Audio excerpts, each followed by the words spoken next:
सुना भैया सुनावत बानी आजादी के हम कहानी। सुना भैया सुनावत बानी आजादी के हम कहानी। लड़ाई होवत रहलन खून बहत रहलन जीते के बजल सहनाई हसनाई।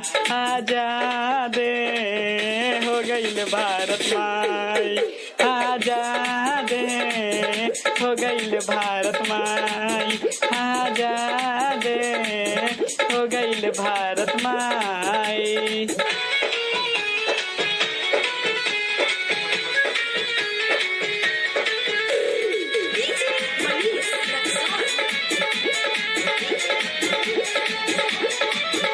आई झांसी की रानी हो भी की लड़ाई हो। आई झांसी की रानी हो भी की लड़ाई हो। ये सती होते हुए भैया मर्दानी भी खाई हो। हिंदू मुस्लिम सिख ईसाई बन गए हैं भाई भाई। आजादे हो गई भारत माई आजादे हो गई भारत माई आजादे हो गई भारत माई।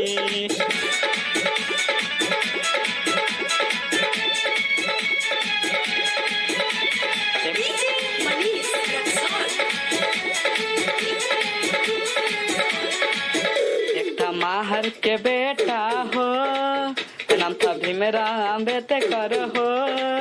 एक माहर के बेटा हो नाम था भीमराव अम्बेडकर हो।